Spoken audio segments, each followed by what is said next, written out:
अस्सलाम वालेकुम, welcome to our channel. National book foundation 9th class की जो मैथ है उसकी एक्सरसाइज 1.1 उसका क्वेश्चन 4 हम इस वीडियो में सॉल्व करेंगे। क्वेश्चन 4 में है identify the properties of equality and inequality of real numbers. Equality वाले वो क्वेश्चन हैं जिनके दरमियान में इक्वल का साइन आएगा, और इनइक्वालिटी में जिनमें ये स्मॉलर, लार्जर और इस टाइप की सिंबल्स आएंगे। उनकी जो प्रॉपर्टीज है, ये नीचे जो स्टेटमेंट्स दी हुई हैं या इक्वेशंस हैं, उनके बारे में बताना है कि उसमें कौन सी प्रॉपर्टीज यूज हुई हैं। जैसे ये पहला ही पार्ट है, इसमें 9x इक्वल 9x, तो इसकी जो जनरल स्टेटमेंट्स हैं कुछ इक्वालिटीज की, उसके अकॉर्डिंग जो जनरल स्टेटमेंट है इसकी वो जो सूट कर रही है वो है a is equal to a, mean जो वैल्यू लेफ्ट साइड पे है वही राइट साइड पे, यानी उसका अक्स है वो।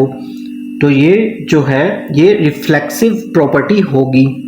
यहाँ पे इसके फर्स्ट वाले के आगे लिख सकते हैं रिफ्लेक्सिव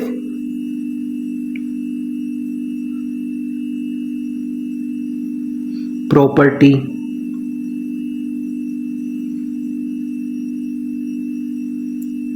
जो इसका सेकंड पार्ट है, इसमें गिवन है कि if x plus 2 is equal to y and y is equal to 2x minus 3, then x plus 2 is equal to 2x minus 3। यहाँ पे जो दोनों पहली वाली जो ये वाली इक्वेशंस हैं या स्टेटमेंट्स हैं, इसमें ये वाली भी जो स्टेटमेंट है ये भी y के इक्वल है, ये जो सेकंड वाली है ये भी y के इक्वल है। तो इसमें जो कॉमन टर्म होती है वो रिमूव कर दें, तो जो बाकी होता है वो आपस में इक्वल होता है। इसकी जो जनरल स्टेटमेंट है इक्वलिटी में, उसको हम यूं कुछ मेंशन किया हुआ है फार्मूले के अकॉर्डिंग कि a is equal to b if, अगर a और b इक्वल हों और इसी तरह b is equal to c, तो यहाँ पे ये दोनों टर्म्स इक्वल हैं, इस वजह से इनको रिमूव करने से a is equal to c हो जाएगा। तो हम इसको इस तरह लिख सकते हैं कि a is equal to c। तो ये जो है ये ट्रांजिटिव प्रॉपर्टी है, यहाँ पे लिखेंगे ट्रांजिटिव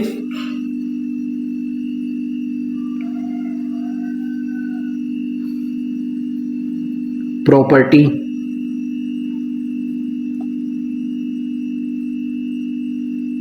जो थर्ड पार्ट है, इसमें if 2x plus 3 equal y then y equal 2x plus 3। इसमें ये बिल्कुल ऐसे ही है जैसे हम कहें कि if a is equal to b then जो b होगा वो इक्वल होगा a के।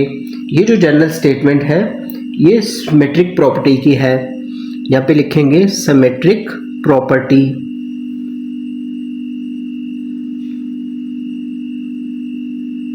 Symmetric property.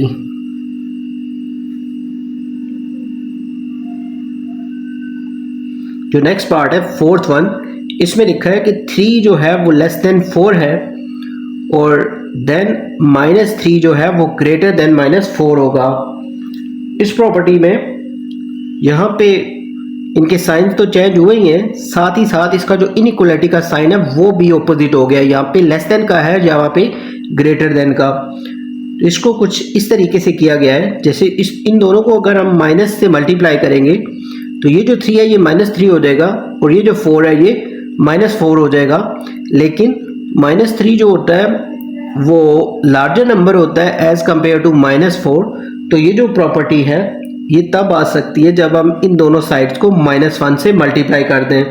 तो इसको -1 से मल्टीप्लाई करने से ये आ गया है, लेकिन ये जो इनइक्वालिटी का साइन उलट हुआ है वो इस वजह से कि माइनस के जो नंबर्स हैं लार्जर वाले वो स्मॉलर होते हैं। तो यहाँ पे लिखेंगे मल्टीप्लिकेटिव प्रॉपर्टी, क्योंकि इन दोनों को मल्टीप्लाई किया गया है -1 से। यहाँ पे लिख लेंगे मल्टीप्लिकेटिव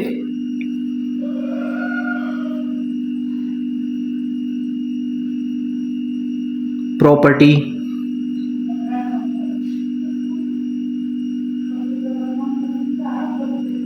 उसके बाद जो फिफ्थ पार्ट है, इसमें गिवन है if 2y plus 2w equal p and p is equal to 50। ये बिल्कुल ऐसे ही है जैसे कि सेकंड पार्ट में था कि अगर कोई दो टर्म्स ए और बी इक्वल हैं और बी जो है फिर इक्वल है सी के, यहाँ पे जो कॉमन टर्म्स हैं वो जब रिमूव हो जाती हैं कंपैरिजन में तो जो नॉन कॉमन होती हैं वो आपस में इक्वल होती हैं। बिल्कुल इसी तरह यहाँ पे भी सेम सिचुएशन है कि यहाँ पे जो कॉमन टर्म है वो ये है p, यहाँ पे 2y + 2w ये भी इक्वल p है और 50 जो है वो भी p के इक्वल है। तो कंपैरिजन में p और p रिमूव होने से ये जो 2y + 2w है वो 50 के इक्वल आ जाएगा, जो कि ट्रांजिटिव प्रॉपर्टी है। यहाँ पे लिख लेंगे ट्रांजिटिव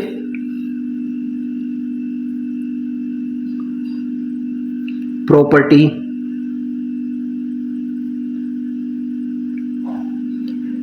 ये इसका जो फिफ्थ पार्ट है क्वेश्चन 4 का वो हुआ है। पार्ट 6 को सॉल्व करते हैं। सिक्स पार्ट में if x + 4 is greater than y + 4 then x is greater than y। यहाँ पे अगर आप गौर से देखेंगे तो दोनों तरफ सेम वेरिएबल्स ही हैं, मतलब इसमें भी लेफ्ट साइड पे x है, यहाँ भी लेफ्ट साइड पे x है, यहाँ भी राइट साइड पे y है और इधर भी, बट 4 का जो है वो डिफरेंस आ रहा है। तो ये तब मुमकिन है जब हम इसकी दोनों साइड पे 4 को सब्ट्रैक्ट कर दें। 4 को दोनों तरफ सब्ट्रैक्ट करने से ये 4 भी कैंसिल हो जाएगा और ये भी, जो रिमेनिंग आंसर है वो x जो है वो ग्रेटर देन y के इक्वल आ जाएगा। तो यहाँ पे क्योंकि 4 को कैंसिल किया गया है दोनों तरफ -4 करके, तो ये कैंसिलेशन प्रॉपर्टी होगी। यहाँ पे लिख लेंगे प्रॉपर्टी का जो नाम है कैंसिलेशन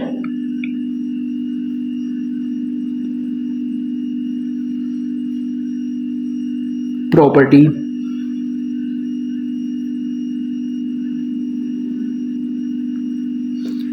जो सेवंथ पार्ट है if 2 is less than 5 and 5 is less than 9 then 2 is less than 9।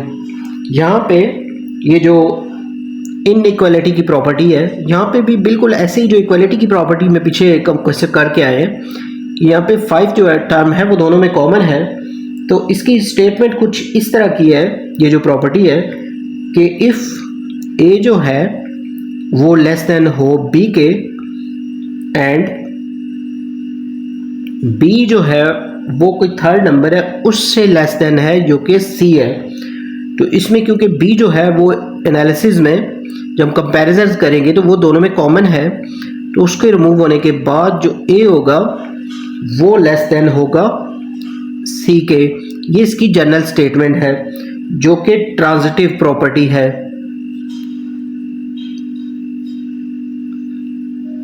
Transitive property.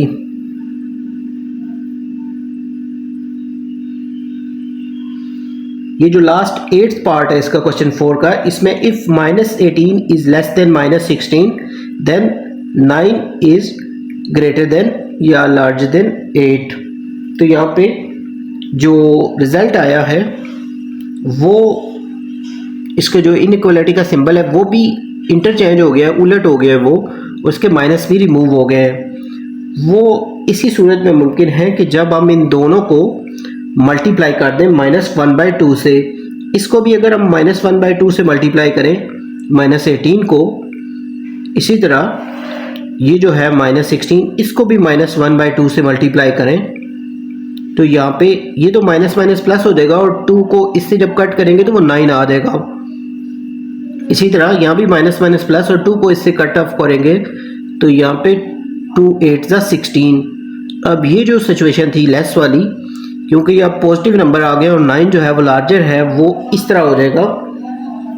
लेकिन ये सारा जो प्रोसीजर है ये कैंसिलेशन के थ्रू हुआ है, तो यहाँ पे भी कैंसिलेशन प्रॉपर्टी आएगी। कैंसिलेशन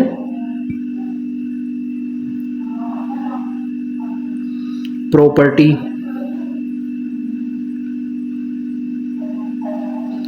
यहाँ पे जो क्वेश्चन 4 है वो कंप्लीट हो गया है। आई होप आपको सारे क्वेश्चन अच्छे से समझ आ रहे होंगे। हमारी वीडियोस अगर आपको पसंद आ रही हैं तो हमारे चैनल को सब्सक्राइब कर दें, वीडियोस को लाइक और शेयर कर दें।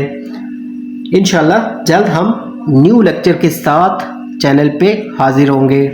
Have a nice time.